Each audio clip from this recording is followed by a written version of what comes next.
હવે વાત કરીએ કલાકારોની બબાલની. વાત જ્યાં કલાકારની આવે છે ત્યાં મોટે ભાગે સંવાદ થાય છે. હવે કલાકારો વિવાદ કરે એ યોગ્ય બાબત નથી, પરંતુ અત્યારે તો એવું જ થઈ રહ્યું છે. કલાકારોની દુશ્મની ગુજરાતમાં થઈ રહી છે અને આ વાત ચારેકોર ચર્ચામાં છે. જે ડાયરાનો ઉપયોગ લોકોને કંઈક સારું કહેવા માટે, સારું શીખવાડવા માટે કે લોકોના મનોરંજન માટે થતો હતો, એ જ ડાયરાના મંચનો ઉપયોગ વ્યક્તિગત રીતે અને જાતિગત પ્રહારો માટે કરવામાં આવી રહ્યો છે. તો ગુજરાતના જાણીતા કલાકારોનો વિવાદ આજકાલ ખૂબ વધારે ચર્ચામાં છે. દેવાયત ખવડ અને બ્રિજરાજ દાન ગઢવી, કે જેમના અગાઉનો વિવાદ શમી ગયો હોય એવું લાગતું નથી, પરંતુ જૂની દુશ્મની હજુ પણ ભૂલાઈ નથી. આમ તો દુઃખ સાથે એવું કહેવું પડે છે કે કલાકારોને દુશ્મની શોભે નહીં, પરંતુ દુશ્મની એ છે, હકીકત છે. માત્ર બ્રિજરાજ દાન ગઢવી કે જે દેવાયત ખવડ નહીં, પરંતુ ગાયકો કાજલબેન બહેરિયા અને સાગરભાઈ પટેલ, એમની વચ્ચે પણ એક વિવાદ થયો છે. એ નવો વિવાદ પણ એક આજે સામે આવ્યો છે અને જે ખરેખર ન થવું જોઈએ આ વિવાદ સામે આવ્યો છે. ત્યારે અત્યારે કલાકાર જગતમાં ન થવાનું ચારેકોર થઈ રહ્યું છે. ત્યારે ચર્ચા એ કરવી છે કે આ દુશ્મનીના મૂળમાં શું હોઈ શકે છે. કારણ કે ડાયરાની જો વાત કરવામાં આવે, લોક સાહિત્યની વાત કરવામાં આવે, તો આપણે ત્યાં ડાયરાને લઈને એવું કહેવામાં આવે છે કે ડાયરો એટલે ગામડું બોલે છે અને શહેર સાંભળે છે. ડાયરો એટલે ભોળ પણ બોલે છે અને ક્યાંક ચતુરાઈ સાંભળે છે. ડાયરો એટલે માટી બોલે છે અને ફોરમ સાંભળે છે. ને ડાયરો એટલે હૈયાની વાત, ડાયરો એટલે પ્રેમની સોગાત. પરંતુ આજે આ બધા શબ્દો ક્યાંક અલગ દિશામાં જતા દેખાઈ રહ્યા છે. તો દેવાયત ખવડ અને બ્રિજરાજ દાન ગઢવી વચ્ચે ફરી એવું તો શું થયું? સાગર પટેલ અને કાજલ બહેરિયા વચ્ચે વિવાદના મૂળ ક્યાં છે? ડાયરાનો ઉપયોગ વ્યક્તિગત પ્રહારનો મંચ આખરે આવીને કેમ બની જાય છે? આ તમામ સવાલોના જવાબ મેળવીશું અને ચર્ચાને આજે આગળ વધારીશું મહામંથનમાં.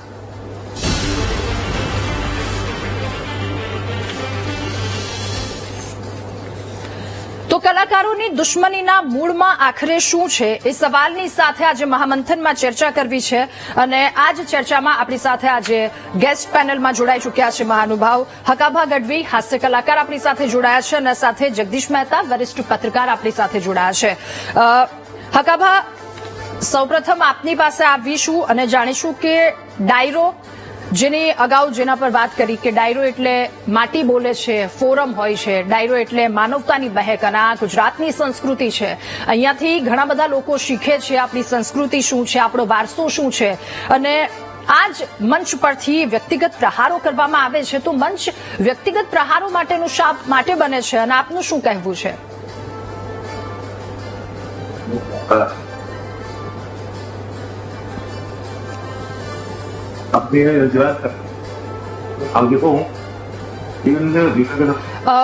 હકાભા પાસે ફરી એકવાર જઈશું, પરંતુ હવે જગદીશભાઈ પાસે જઈએ. જગદીશભાઈ, જે પ્રકારની આખી આ વાતો સામે આવી છે, કલાકારોના વિવાદની આખી આ વાતો સામે આવી છે, વાર પ્રતિવાર આક્ષેપ પ્રત્યાક્ષેપ થઈ રહ્યા છે. હજુ હું પણ કહી શકું કે ઘણી બધી એવી વાતો છે જે સંસ્કૃતિ વિશે, જે આપણી ભાતીગળ વિશે હું નથી જાણતી, જે ક્યાંક ડાયરા સાંભળીએ છીએ અને એ વાત જાણવા મળે છે. એટલે આપણું મૂળ છે, પરંતુ મૂળના સ્ટેજ પરથી, મૂળના મંચ પરથી આવા બધા ઘા પ્રત્યાઘા કરવામાં આવે છે, એ કેટલું યોગ્ય? રાધાબેન, આ બિલકુલ યોગ્ય પણ નથી, કોઈને ગમતું નથી. પરંતુ હવે જે થઈ રહ્યું છે અત્યંત છીછરાપણું છે અને તમામ લોકો આનાથી ક્ષોભ અનુભવે છે. એનું કારણ જે છે એ ખાસ તો જાણવા જેવું છે. કારણ એ છે કે બધું છીછરું સાહિત્ય પીરસાઈ રહ્યું છે અને છીછરા સાહિત્યમાં લોકો ઉછર્યા છે. પ્રોબ્લેમ પહેલા જમાનામાં શું હતું? બાય બોર્ન કલાકારો હતા, જન્મજાત કલાકારો હતા. કોઈ ફેક્ટરીમાંથી કે લેબોરેટરીમાંથી નીકળેલા હોય એવું નહીં. અને બાય બોર્ન હતા એનું શું હતું? જેમ બ્રાહ્મણો પણ કર્મકાંડ કરતા તો એની તમે જે દક્ષિણા આપો તે લઈ લેતા હતા અને એમાં સંતુષ્ટ હતો, એમાં એની રોજીરોટી ચાલતી. કલાકારોનું પણ એવું જ હતું. પ્રાણલાલ વ્યાસથી માંડી દિવાળીબેન ભીલ, દમયંતી બરડાઈથી માંડીને જેટલા પણ દિગ્ગજ, ભીખુદાન ગઢવી વગેરેની તમે શરૂઆતના સ્ટેજમાં જુઓ તો આજની તારીખે જે કલાકારો મેળવે છે એવી તો કલ્પના પણ એને નહીં કરી હોય. સુનિલ ગવાસ્કરે કીધેલું ક્રિકેટમાં કે અમે લોકો જયારે ક્રિકેટ રમતા ત્યારે એની ફીસ પ્રેસ્ટીજ કપિલ દેવને પણ કેટલા રૂપિયા મળતા હતા, વર્લ્ડ ચેમ્પિયન બન્યા ત્યારે એને જે મળતા હતા એના કરતા અત્યારે 1 મિનિટના એડવર્ટાઇઝમાં એનાથી 50 ગણા વધુ મળે છે. તો સવાલ એ છે કે આ છીછરાપણું શું કામ થઈ રહ્યું છે? હવે એક તો સ્પર્ધાત્મક યુગ જેવું આવી ગયું છે, અને તમે જે કોઈ કલાકાર જે કોઈ પ્રસ્તુતિ કરે છે એનું ઊંડાણ જે છે એ કોઈ દર્શકોને પણ એટલી ખબર નથી. એને એમ લાગે છે કે આ જ મહાન માણસ છે, કે ભલે એને ગોખેલું હોય, ભલે એને બિલકુલ ક્યાંકથી મેળવેલું હોય કે ક્યાંકથી વાંચ્યું ખૂચ્યું હોય, પણ કોઠા સૂઝવાળી વાત નથી હોતી. અને એને કારણે થાય છે કેવું કે તમે થોડુંક સાહિત્ય પીરસો છો, તમને ધન વધુ મળે છે. અગાઉના જમાના જેવું નથી. પૈસા અઢળક મળે છે, કાર્યક્રમો અઢળક થાય છે, એટલે તમારી લાઈફસ્ટાઈલ અત્યારે તમે જે મંચ ઉપર ડાયરાના મંચ ઉપરથી જે લોકો કાયદેસર ગામડાની વાતો કરે, ગોરી બેતલ ગાવરડી ને નદી કાંઠે ગામ ને ઘુઘરિયાળા ગોધલા ને રાજી થઈને દે રામ ને, તો સાંભળનારાને એમ લાગે કે આ તો લગભગ ઘરમાં જીવતો હશે, ઘરમાં એટલે ગીરમાં, આ નેહડામાં જ રહેતો હશે, નદીના કાંઠે એનું ખોરડું હશે દેશી નળિયા વાળું, એને પાછું ફળિયું હશે, ધૂળ ધપાટ ઉડતી હશે, અને ત્યાં કોઈ 100 સિમેન્ટ નહીં હોય પણ રતુમડી ગારથી ને ચૂનાથી એને આમથી આમ કર્યું હશે. આવી માન્યતા પ્રેરાય છે લાખોને સાંભળતા હોય ત્યારે. જ્યારે કે તમે હકીકતે જોવા જાઓ તો એ સુખી છે એ વાંધો નથી, પણ હકીકતે જોવા તો એની લાઈફ સ્ટાઈલ ટોટલી મોડર્ન છે. એ મર્સિડીઝમાં આવે છે અને 5 સ્ટાર કલ્ચરમાં જે સારી સારી હોટલોમાં શૂટ જેને કહી શકાય, સારામાં સારા રૂમ માટે જેને કહેવાય શૂટ, એવા પ્રકારના તો પોતાના મકાનો એટલે આવાસો હોય છે, અને એની ટોટલ મોડર્ન સ્થિતિ હોય છે. એટલે કે કલા અત્યારે તમારી ને મારી સમક્ષ જે લોકો પીરસી રહ્યા છે એ કેવળ ને કેવળ એક વિષય જેવું છે. જેમ આપણે 8મા 10મા ધોરણ ભણતા હોઈએ, અડધી કલાક ગુજરાતનો વિષય, પછી સંસ્કૃત, પછી સ્પોર્ટ્સ, પછી ઇંગ્લિશ, એ વિષયમાં એ શિક્ષક આવીને બોલી જાય. એમ આ જે કલાકારો છે એને સ્ટેજ ઉપર રજૂ કરવું છે અને પોતાને જીવવું છે લાઈફસ્ટાઈલ હાઈ. અઢળક સંપત્તિ આવવાથી શું થયું છે, એને માન મર્તબો ઘટી ગયો. પહેલાના જમાનામાં મેં શું કીધું કે એક લોકો એકબીજાની આંગળી પકડીને સ્ટેજ ઉપર બેસાડતા તો ગુરુ શિષ્ય ભાવ પણ રહેતો, અને ઓડિયન્સને એ હંમેશા પરમાત્મા માનતા હતા કે ભાઈ આ લોકોને આપણે શીખવાડવું જોઈએ. કારણ કે આ લોક ડાયરાનું જે આખો મંચ જે છે એ ઓપન યુનિવર્સિટી છે. ભણેલા સાંભળે, અભણ કહે. તો એ જે સ્થિતિ હતી આવી હતી કે જે તમે જ્ઞાન બાપ અને દીકરી સાથે બેસીને માણી શકે એવું શીલવંત સાહિત્ય ત્યાં રજૂ કરવામાં આવતું હતું. અને શાહબુદ્દીનભાઈ રાઠોડ કહે છે કે જો સાહિત્યના આ સ્તરથી નીચું ઉતરવાનો વખત આવે તો હું સ્ટેજ ઉપરથી નીચું ઉતરવા તૈયાર છું, પણ સ્તર ઉપરથી નીચું ઉતરવા તૈયાર નથી. દેવાયત ખવડથી માંડી અને ભાઈ બિજરાજદાન ગઢવી કે ભાઈ બેન અત્યારે સાગરભાઈ જે છે એની પણ જે અત્યારે ચાલે છે કાજલબેન વગેરેની, આ બધી છીછરી વાતો છે, ઇન્ડિવિજ્યુઅલી વાતો છે, વ્યક્તિગત વાતો છે. એને ડાયરાના મંચ ઉપરથી ક્યારેય કહેવું જોઈએ નહીં. પેલા કલાકારો કંઈક કહેતા અને લોકો હસી કાઢતા હતા, હસતા, બહુ ખુલ્લી ઉઠતા. હવે કલાકારો જે કંઈ કહે છે નહીં, જે કંઈ કરે છે એ જોઈને હસવું આવે છે. આટલી સ્થિતિ આ લોકોએ નિર્માણ કરી છે. એ વાસ્તવિકમાં કોઈને પસંદ નથી, હોવું ન જોઈએ. કારણ કે સાહિત્યની પોતાની એક ગરિમા છે. જે ચારણી સાહિત્યથી માંડીને લોક સાહિત્ય કે ભજન ઇત્યાદિ તમે રજૂ કરો છો, તમને પોષે તેને તમારે માતૃ સંસ્થા માનવી જોઈએ. માતૃ જેવું તમે પ્રેમ, સરસ્વતી દેવીની કૃપા છે જેથી કરીને તમને લાખો લોકો સાંભળે છે. એમાં તમારું વ્યક્તિગત ઇન્ડિવિજ્યુઅલ કશું જ નથી. પરમાત્માની કૃપા છે કે તમને કંઠ મળ્યો છે, ઈશ્વરની કૃપા છે કે તમને ચારણી સાહિત્યનું આટલું નોલેજ તમારા કોઠે આ લોકોએ પધરાવ્યું છે ભગવાને.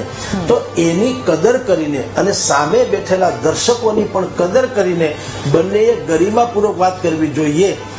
ભૂતકાળમાં જે કંઈ દેવાયત ખબરથી માંડીને બ્રિજરાજભાઈએ જાહેર મંચ ઉપરથી વાત કરી હતી ને આ મુદ્દો એટલો બધો ચગ્યો હતો કે અમે લોકોએ કીધું હતું કે હવે પછી અમે વિનંતી કરીએ છીએ કે ભાઈ કમસે કમ તમારે જે કંઈ ઝઘડો હોય એ ઇન્ડિવિજ્યુઅલ વિડીયો બહાર પાડીને કરો, પણ મંચ ઉપરથી ન કરો. કારણ કે મંચ ઉપરથી તમે કરો છો ત્યારે તમારી તો ઘટે જ ઘટે છે કલાકાર તરીકે, પણ એક લોક સાહિત્યની પણ એક ગરિમા જે છે એ આપણી ગરિમા ઘટે છે. હવે અત્યારે તમે હું ચર્ચા કરીએ ત્યારે છેલ્લા બંને વિડીયો છે જે ઇન્ડિવિજ્યુઅલ આવ્યા છે, જાહેરમાં નથી આવ્યા, પણ આવ્યા ચોક્કસ છે. હજી એ પણ ટાળવા જોઈએ, કારણ કે અત્યારે વાયરલ જે છે ને કોરોનાની જેમ અત્યારે તમારી સોશિયલ મીડિયામાં જે કઈ વસ્તુ તમે પ્રસ્તુત કરો છો એ કોરોનાના વાયરસની જેમ ચારેકોર રાતો રાત ફેલાઈ જાય છે. અને એટલી બધી ફેલાઈ જાય છે કે સોશિયલ ડિસ્ટન્સ જે કોરોનામાં રાખવાની વાત કરતા હતા એ આમાં રાખવું પડે છે. સોશિયલ ડિસ્ટન્સ એટલે સોશિયલ મીડિયાથી ડિસ્ટન્સ રાખવું પડે, કારણ કે આ તો એક પ્રકારની મોર્ડન મંથરા છે સોશિયલ મીડિયા. મારા વિશે તમને કોઈ કઈ કહી જાય, તમારા વિશે મને કોઈ કઈ કહી, એ પાછું તમે સોશિયલ મીડિયામાં રજૂ કરો એટલે ચારેકોર ગામ ગધેડો થાય. ખરેખર આમાં કોઈને શાંત પાડવું, કોઈને મધ્યસ્થી થવું એવું નથી. ખરેખર જો બ્રિજરાજદાનભાઈ ગઢવી વિશે દેવાયત ખવડે કંઈ કીધું હોય તો એના ચાહકે શું કરવું જોઈએ? દેવાયતભાઈ ખવડને કેવું જોઈએ ભાઈ આવું ન કરો તો વધુ સારું. એને બદલે બ્રિજરાજદાનભાઈ ગઢવીને કહેશે કે દેવાયતભાઈ તમારા વિશે આવું બોલતા હતા, એટલે બ્રિજરાજદાનભાઈ પાછો વિડીયો રજૂ કરે. એ પાછા દેવાયતભાઈને કહે કે બ્રિજરાજદાનભાઈ ગઢવીએ તમારા વિશે આવો વિડીયો રજૂ કર્યો છે, હું તમારો ચાહક છું એટલે જાણ કરું છું. ભલા માણા આવું તો ટુંડે ટુંડે મતીર ભીના 140 કરોડની જે આપણી આબાદી છે એમાં 60 કરોડ લોકો એવા હશે નરેન્દ્ર મોદીને રોજ ગાળો દેતા હશે અથવા તો એની ટીકા કરતા હશે. શું મોદી ખુલાસા કરવા જાય, આવા વિડીયો ઉતારીને કહેવા જાય તો કામ ક્યાંથી થાય ભલા માણા? એટલે કેટલીક વસ્તુનો જવાબ ન આપવો ને એ જ મોટો જવાબ છે. જેમ ડોક્ટર મનમોહનસિંહ કહેતા ને કે મેરી ખામોશી જે હૈ ઉन्होंने ન જાને કિતને હજાર સવાલો की આબરૂ રખ दी. એમ જ્યારે કોઈ પણ માણસ તમારી જાહેર જીવનમાં આવો, તમે પબ્લિક ફિગર બનો, આઇકોનિક બનો, ત્યારે તમારા વિશે જે આલોચના થાય એ આલોચનાને અવગણવી જોઈએ, કારણ કે એ ઓથેન્ટિસિટી નથી. કોઈ બંધારણીય હોદ્દો ધરાવતો હોય એવા વ્યક્તિએ કોઈ દસ્તાવેજી પુરાવા સાથે ટીકા નથી કરી. કોઈને ગમ્યું ન ગમ્યું તો એવું તો ચાલ્યા જ કરે ભાઈ, ટુંડે ટુંડે મતરી ભીના. એટલે જગદીશભાઈ આમાં ક્યારેક આપણે એમ કહી શકીએ કે ન બોલવામાં 9 ગુણ, એટલે આમાં એ વાતનું ધ્યાન રાખવું જોઈએ. હકાબા, જેવી રીતે જગદીશભાઈ હમણાં બહુ જ સરસ વાત કરી કે ડાયરો એ એકમાત્ર સાત્વિક મનોરંજનનું સાધન કહી શકીએ. બાપ ને દીકરી બે સાથે બેસીને સાંભળી શકે તો એ ડાયરો કહી શકીએ, પણ હવે એમાંય નવા વળાંક આવ્યા છે, એમાંય વાદ વિવાદ આવી ગયા છે, તો આ દુશ્મનીના મૂળમાં શું?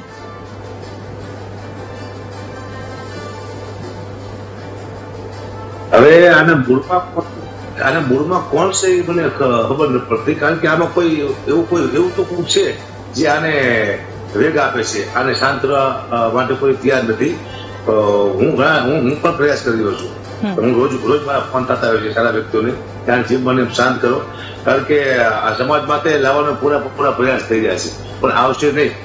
કારણ કે આ કલાકારનો ઝઘડો છે. બધા કલાકાર, અને મને અમુક એવું લાગે છે હું એક જ કલાકાર છું, શું બધા કલાકારને એક પોઝિટિવ વિડીયો તો મૂકવા પડશે કે ભાઈ આને શાંત કરો.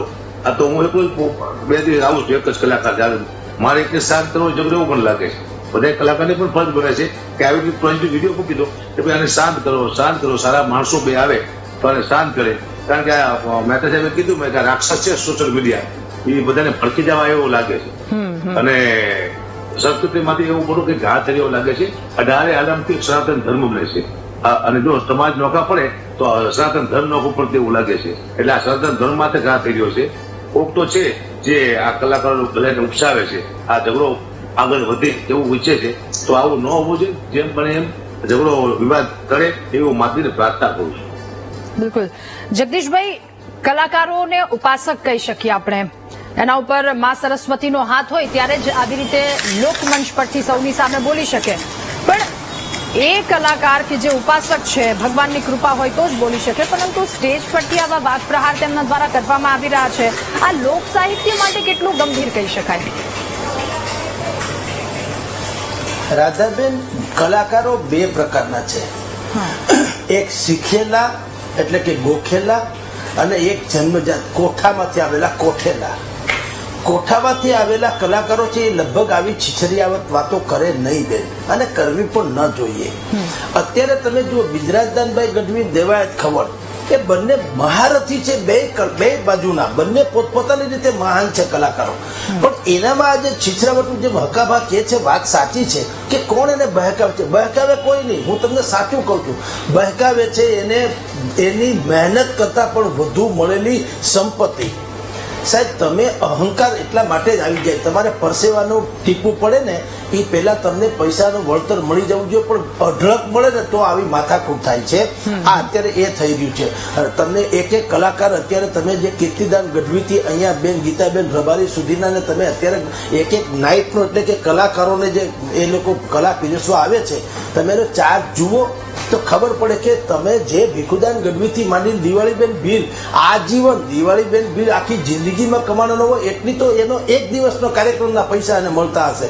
તો આજે અઢળક મળવા માંડ્યા, અને મળવા એટલા માટે મળ્યા કે લોકોને મનોરંજન માને છે. જુઓ, આ પણ એક બહુ મોટો ખાલીપો ને બહુ ખરાબી છે. એક જમાનામાં લોક સાહિત્ય હતું એ તો ખુલ્લી નિશાળ હતી સાહેબ, કે જે સંસ્કાર એટલે કે કેળવણી જે સ્કૂલોના પાઠ્યક્રમમાં તમને મળતી નથી એ કેળવણી તમને અહીંયા આપવામાં આવે છે સ્કૂલ લોક સાહિત્યમાં. અને અભણ બોલે ને ભણેલ સાંભળે એનો અર્થ એમ છે કે બાળક બોલે ને વૃદ્ધ સાંભળે, એવું પણ હતું તમારી જાણ ખાતર. અને બાપ અને દીકરી એટલે કે દીકરીને અમન્યા ખાતર બાપ અગર કોઈ વાત કરી ન શકતો હોય તો જે લોક સાહિત્યકાર કે એટલે ખાલી દીકરીને એટલું કે બેટા સાંભળજે, બસ આટલામાં બધું જ આવી જતું હોય છે.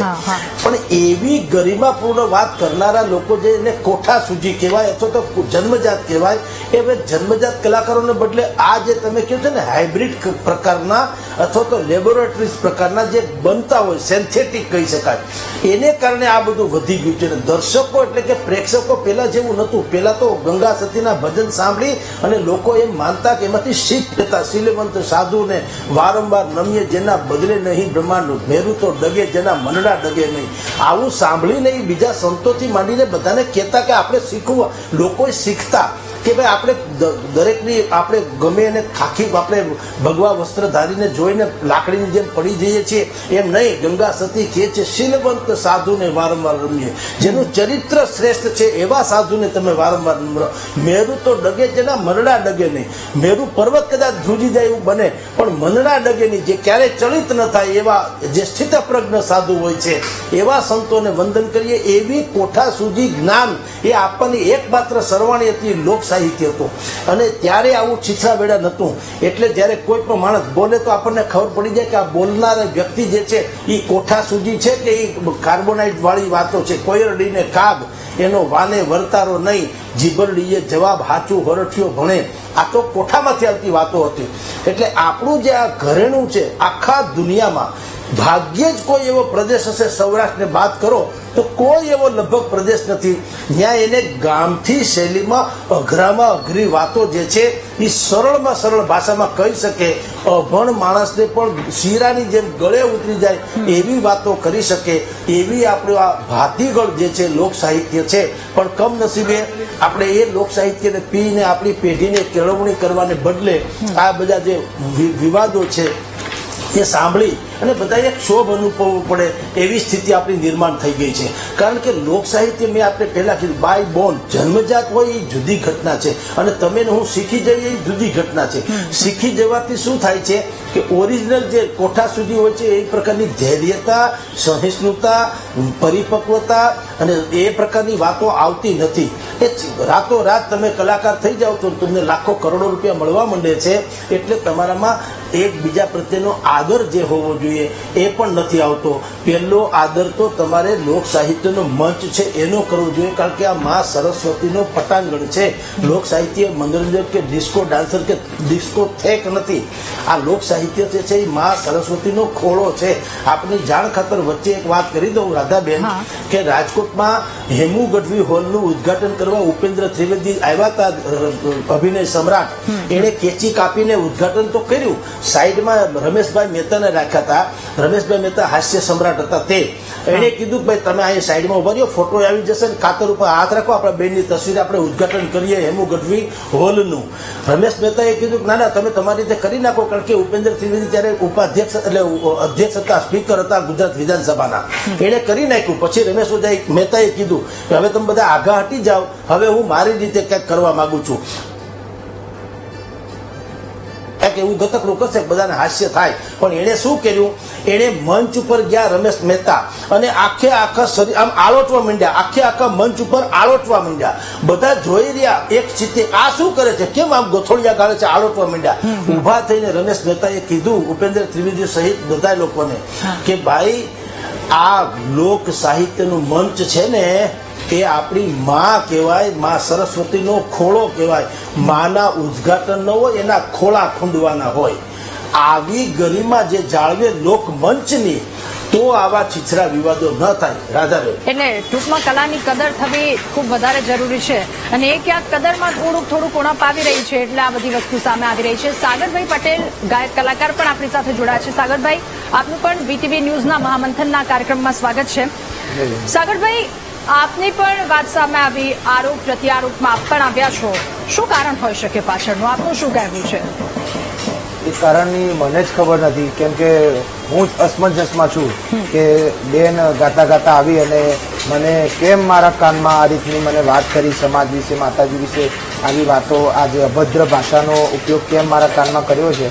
અને કાનમાં એટલા માટે એ બોલ્યા કે આટલું બધું રિધમ ને એવું બધું વાગતું હોય એટલે નજીકમાં આવી અને કાનમાં મને જે વસ્તુ કીધી એ ખબર નહીં કેમ એમને આ વસ્તુ કીધી છે, હજુ મને મગજમાં બેસતું નથી. એટલે જ હું એમને પાછો વળીને પૂછવા ગયો કે બેન તમે કેમ આવું બધું બોલ્યા, તો પાછળ પણ એમને એ રીતનું જ વર્તન કરેલું.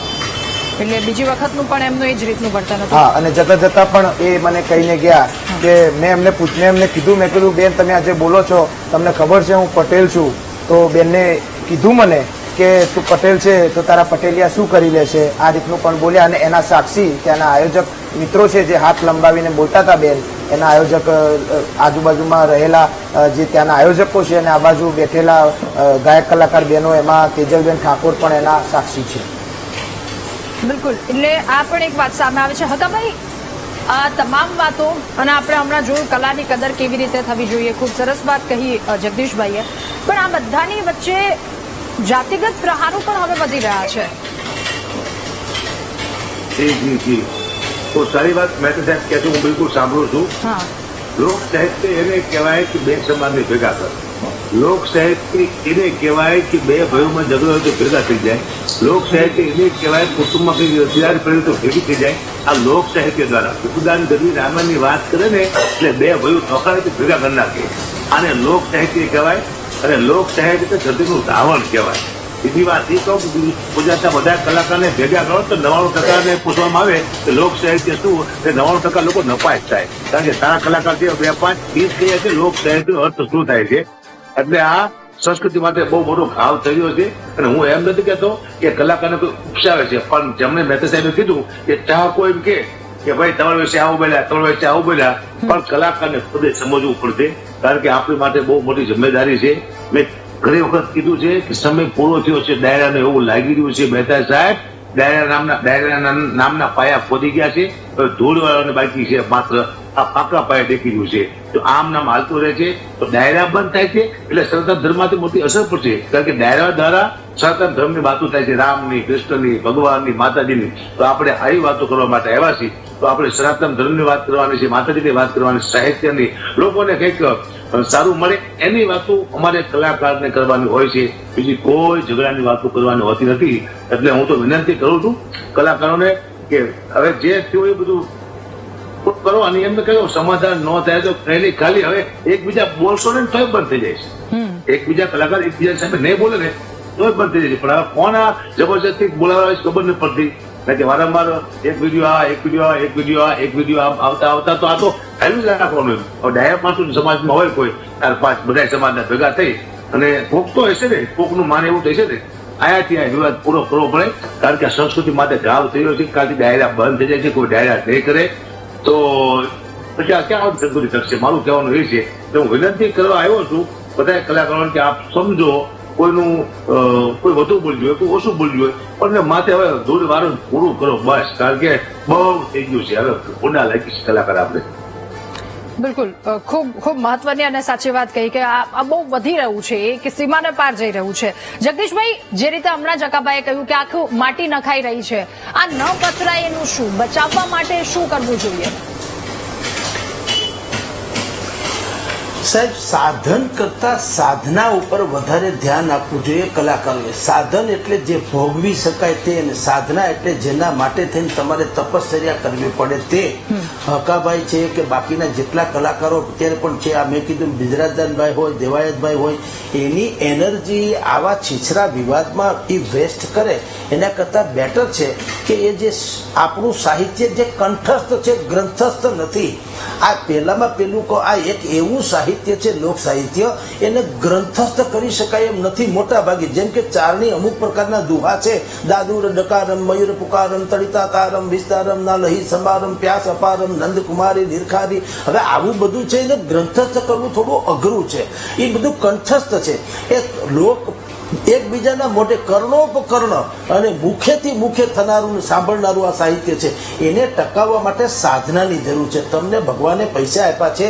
અત્યારે ધરો આ યુગ છે, ફાસ્ટ ફૂડ એનો યુગ છે અને ઇન્ટરનેટનો યુગ છે, મોબાઈલ યુગ છે, એટલે તમને અઢળક સંપત્તિ ભલે મળે પણ સાહેબ પચાવી પાડો. કારણ કે આ દૂધના સિંહ જેવું સાહિત્ય છે. એ જેવા તેવા ઠામડામાં પચે નહીં. તમે 2, 4, 5 દુહા બોલીને પોતાની જાતને સાહિત્યકાર કહો એમ નહીં. કોઈ માણસ આપણને કલાકાર માની લે પછી એની સાધના કરવી પડે. 2, 5 દુહા હું તમને કઈ ગાય સંભળાવું એટલે એ કઈ આપણે લોક સાહિત્યકાર કહેવાય નહીં. લોક સાહિત્યની કદ જુદું છે. મૌલિક સાહિત્ય જે પીરસી શકે અને તમને ને મને મારીને તમારી વ્યાધિમાંથી કંઈક રસ્તો કઢાવી શકે એને કહેવાય લોક સાહિત્ય. દાખલા તરીકે કોઈએ એમ કીધું હોય કે ભાઈ તમે બધી જ વાત રામાયણની ને એવી લોક ડાયરામાં કર્યા કરો છો, હાલો મને તમે કહો આ બધી વાતો કરવાનો કોઈ અર્થ નથી. લોક સાહિત્યમાં તમે મને કહો રામાયણની વાત કરો છો પણ મોંઘવારીનો શું ઈલાજ છે હાલો મને કહી દો. એમ કોકે કીધું તો હરસુર ગઢવી જેવા જે મૂર્ધન્ય સાહિત્યકાર હતા લોક સાહિત્ય, એને કીધેલું કે એમાં તો સીધું છે પણ તમારે ઊંડું ઉતરવું નથી. મોંઘવારીનો ઉકેલ જે છે એ શું છે? ઈચ્છાઓનો ત્યાગ કરી દો એટલે મોંઘવારી ઘટી જાય. જેમ કે માં જાનકી, જનક નંદીની માં જાનકી હતા, દાસ દાસીઓ હતી, મહેલ હતી સોનાના, ઇધર ઉધર બધા રખેવાળો હતા. પણ જયારે 14 વર્ષનો એને વનવાસ થયો તો એને ન સોના ચાંદીની અપેક્ષા રાખી, ન દાસ દાસીઓની અપેક્ષા રાખી, ન એને કોઈ સૈનિકો મગાવ્યા, ન ઘરેણા ગાંઠા પહેર્યા. એ કાષ્ટની ઝૂંપડીમાં એ વૃક્ષોની ચામડી, વૃક્ષની ચામડી પહેરીને, એટલે કે એના વૃક્ષ સ્થળ એટલે કે એના તમે જુઓ કપડાં બનાવ્યા અને ફૂલની વેણી જે છે એના એને ઘરેણા પહેરી લીધા અને ઇતિ સિદ્ધમ માની લીધું. અર્થાત પોતે જ્યારે પોતાની ઈચ્છાઓને સમર્પિત કરી દે, સંગઠિત કરી દે તો મોંઘવારી નડતી નથી. તમે ને હું અત્યારે પણ જે અત્યારે તમે જુઓ આપણો પગાર હોય 40-50 હજાર પગાર હોય, તમે કરિયાણાનો ખર્ચો જુઓ બાકાયદા ખાવા પીવાનો 10-15 હજારથી વધતો નથી. પણ મોબાઈલ રિચાર્જ, ટીવીનું રિચાર્જ, બાકી બધી એસીથી માંડીને બાકી ફેસિલિટી, પેટ્રોલ ડીઝલ આ સહિતના જેટલા પણ આપણા બધાના બાકીના જે ગતકડા છે એને કારણે આપણે 40 હજારમાં પૂરું થતું નથી હોતું. તો લોક સાહિત્ય આવું શીખવે છે સાહેબ. એ ડાયરા ઉપરથી શીખવા મળે ભાઈ સંયમ પાળો તમે, અને સંયમ કરશો તો જીવનમાં તમારી જેમ આપણા ગામડામાં અમારે કહે છે ને ભાઈ જે પથારી એવડી હોડ તાણવી જોઈએ, એટલે કે તમારે કેવડું ગોદડું કે ચાદર છે એવડામાં તમારે રહેવું જોઈએ. તમે સોડ લાંબી તાણશો તો તમે ઠરી મરશો. તો આ લોક સાહિત્ય છે, એવું સાહિત્ય કોઈ કાળે બીજે ક્યાંય ઉપલબ્ધ થતું નથી. બાકી જે લોકો 5-15 દુહા ગાઈને એમ પોતાની જાતને સાહિત્યકાર કહી દે તો એને આ છીછરા આવા વિવાદમાં ટપકવું જ પડે. આ સાહિત્ય જે છે, જે કોઈ માણસ તમે કલ્પના કરો દુનિયાની કોઈ શૈલીમાં આ પ્રકારની વાતો પણ કોઈ લખી શકતું નથી, બોલી શકતું નથી. હું આપને એક એક્ઝામ્પલ બતાવું. ઉઠે અલબેલા થઈ રણ ઘેલા, ચડે અકેલા રણ જંગે, કાળ પીધેલા સુર ભરેલા, દેવ દીધેલા હય સંગે, સમદર ઢકેલા મરદ મોદેલા, સૌની પહેલા વેર કરે ઘર ધરની ધરવા, પરદુખ હરવા મરદો તરવા, તેગ ધરે ધગધગતી ધારા, તોય બહારા પાકે બહારા, પોકારા ધરતી ગાજે, કાયર ભાગે હાકે દેતા હોકારા, જનનીના જાયા કવિએ ગાયા, લોક વિરલા કોક જડે મેદાને મરવા, અવસર વરવા મર્દ કસુંબલ રંગ ચડે, રણસિંગા વાગે સૂતા જાગે, કાયર ભાગે કામ પડે, ધગધગતી ધરતી ફોજુ ભરતી, વિનાશ કરતી તેગ ધરે. હવે આવું ક્યાં સાહિત્ય સાહેબ? મરાઠી, ગુજરાતી, ઇંગ્લિશ, ફલાણું ઢીકણું કોઈ ભાષામાં નથી. આ તો આ જેમ ભાઈએ કીધું, આ ગઢવી હકાભા ગઢવીએ કીધું, આ તો ધરતીનું ધાવણ છે ભાઈ. એને જે લોકો ધાવીને પોષીને મોટા થયા હોય એ બીજાને અમૃત પાઈ શકે એમ છે.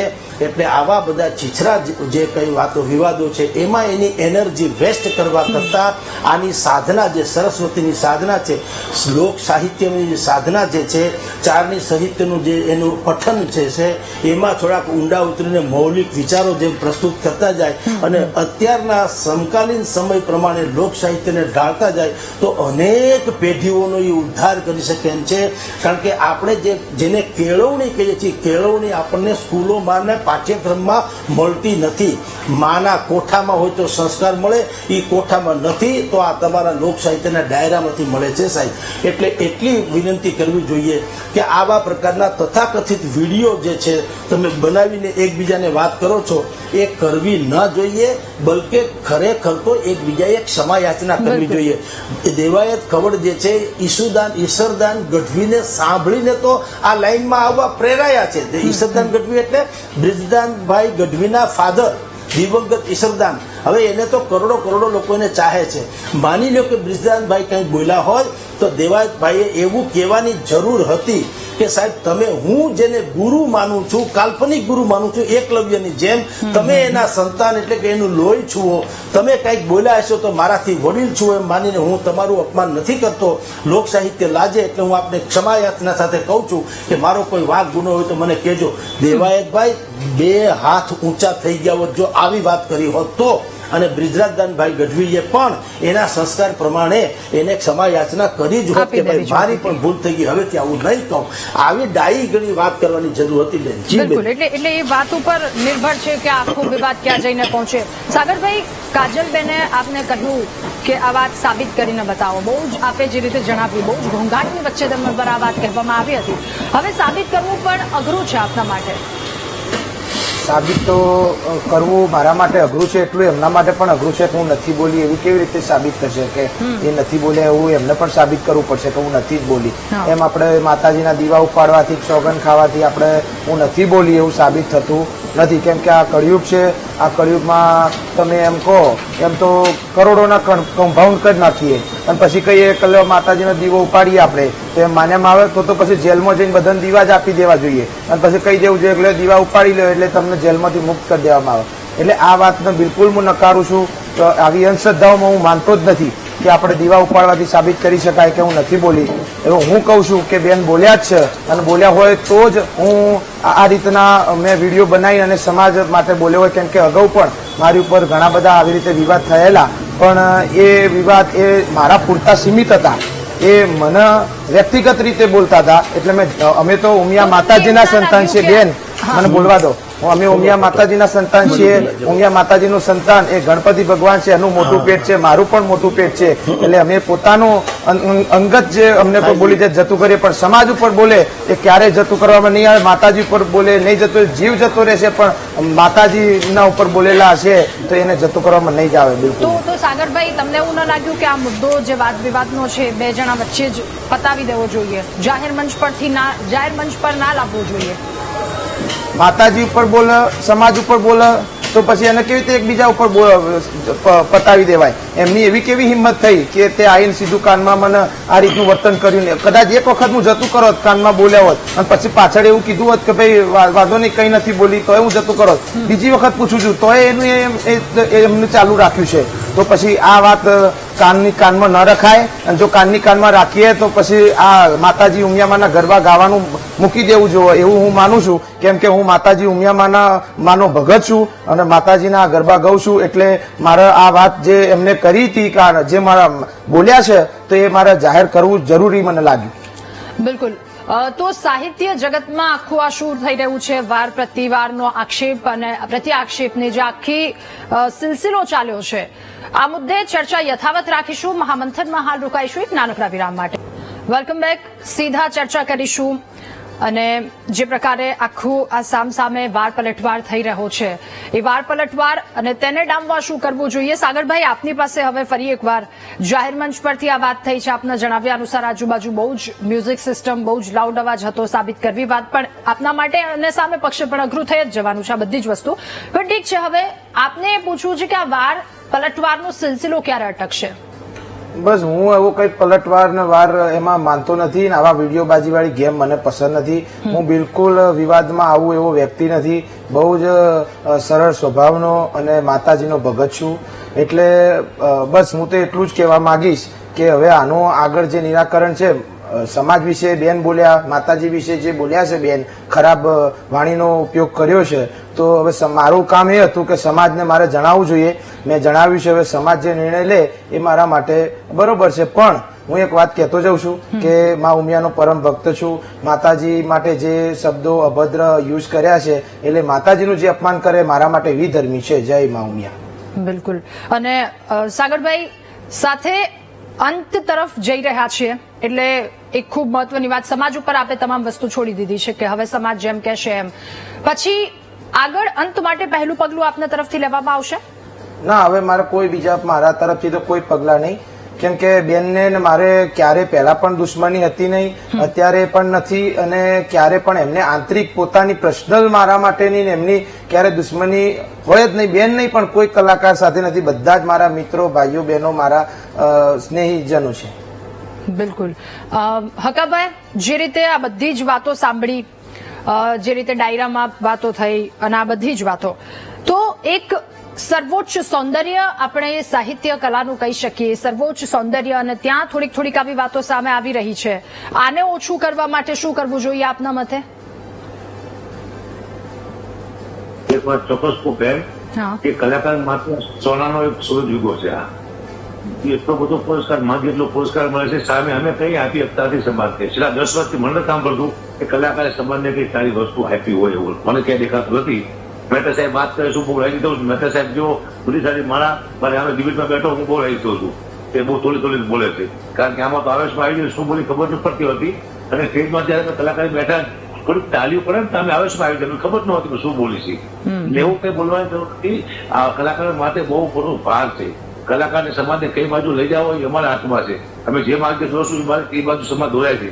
તો અમારે એવું કઈ ના બોલવું જોઈએ. ગેરમાર્ગે સમાજ દોરાય, સમાજના ભાગલા પડે, કારણ કે સમાજ છેલ્લા ઘણા ટાઈમથી આ બધું જોઈ રહ્યો છે. બિલકુલ સાવધ લાગતું વિવાદ તાત્કાલિક અટકી જવો જોઈએ. કારણ કે તમે જો જૂના કલાકાર આપીને પૂછો પુરસ્કાર શું છે ખબર નથી.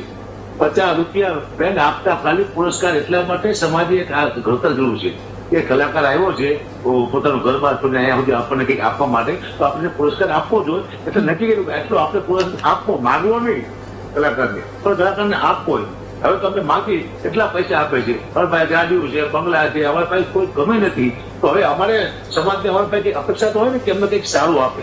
અમે આવું આપશું, ઝઘડા કરવાનું, લોકોને દુશ્મની કરાવવાનું, સમાજના ભાગલા પાડવાનું, તો કુદરત પર રૂઠી જાય છે અને ડાયરેક્ટ પતન થઈ જાય, સંસ્કૃતિનું પતન થાય છે. તો હું તો એમ કહું છું બધા કલાકારોને કે બધાને વિનંતી છે કે આપ સૌ જયારે બોલો ત્યારે ધ્યાન રાખો.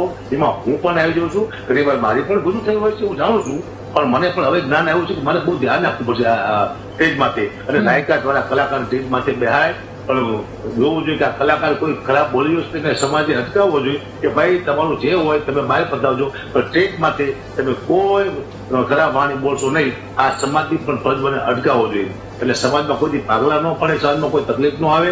કારણ કે હું તો મને એવું લાગે છે કે આ જે થઈ રહ્યું છે બરોબર થઈ ગયું છે નહીં, પણ હવે અહીંયાથી અટકી જવું જોઈએ. હવે પછી કોઈ જાતના સ્ટેટમેન્ટ આપવા નહીં, એટલે ઓટોમેટિક અહીંયાથી પતી જાય છે. સોશિયલ મીડિયામાં બી ધ્યાન આપવું નહીં, કારણ કે નેગેટિવ ઉર્જા એટલી બધી ફરે છે કે તમે એની કલ્પના ન કરી શકો. પોઝિટિવ ઉર્જા બિલકુલ ઓછી છે. નેગેટિવ ઉર્જા છે ને કલાકારને ઉપસાવવાની પૂરી કોશિશ કરી રહ્યું છે. અને કલાકારને વિનંતી કે આપણે માટે સમાજે બહુ મોટો વિશ્વાસ ભેગો છે. સમાજને આપણે કંઈક આપવું પડશે. હવે સમાજ થાકી ગયો છે આપણાથી, આપણી વાણી થાકી ગયો છે. સમાજને આપણે માથે ઘીન આવે છે. આપણે આમ બાંધતા હોય સમાજ જોવે છે, સમાજ અંદર ખાને શું બોલે મને ખબર છે. હું ટ્રાય કરી રહ્યો છું વિવાદ કરે, મારી રોજ ફોન સાથે સારા માણસો છે. જલ્દી તો મને એટલી લાગણી છે કલાકારમાં આવો વિવાદ ન થાય, કલાકારની ઇજ્જત થાય. લોકો પગ જોવે છે, બે અમને પગે લાગે છે, લોકો મારી સારી વાતો અમને ભગવાન તરીકે પૂજે છે. આ મારો અનુભવ હું કહું છું. અને હું જે સ્ટેજ માટે બોલવા કરીશ તો મને મારાથી લોકો શું કાપશે અને મારું ઉપમાન થાય સ્ટેજ માટે. તો આવું ન કરવું જોઈએ અને હું ફરી એકવાર વિનંતી કરું છું. બિલકુલ. એટલે આ વિનંતી અહીંયા સૌ કોઈને ખૂબ વધારે મહત્વની થઈ જાય છે. આપ સૌનો આભાર. વીટીવી ન્યૂઝના મહામંથન કાર્યક્રમમાં અમારી સાથે જોડાવા બદલ, આ ચર્ચા કરવા બદલ. તો આપણે આપણી સંસ્કૃતિ કહે છે ઓ માનો ભદ્રા, સમગ્ર વિશ્વના સારા એવા વિચારોને આત્મસાત કરવાની તૈયારી આપણી સંસ્કૃતિએ બતાવી છે. અને એટલે જ વસુધૈવ કુટુંબકમ માટે ચીની, ગ્રીક, અસીરિયન, પર્શિયન બધા જ વિદ્યાર્થીઓ અહીંયા આવતા હતા અને આ ભાવનાને શીખતા હતા. કારણ કે આપણે આપણા બાળકોને આપણી સંસ્કૃતિ આપણને એ શીખવે છે કે વિસ્તાર કરતા વિચાર મહત્વનો છે અને સંપત્તિ કરતા સુશાસન મહત્વનું છે. તો મહામંથનમાં આ મુદ્દા પર આજે ચર્ચા કરી. સૌ કોઈને સ્પર્શી રહ્યો છે આ મુદ્દો અને આવનારા દિવસોમાં પણ જનતાને સ્પર્શતા અમે તમામ મુદ્દાઓ ઉઠાવતા રહીશું. તો હાલ આપનો આભાર. આપ જોતા રહો વીટીવી ન્યૂઝ. નમસ્કાર.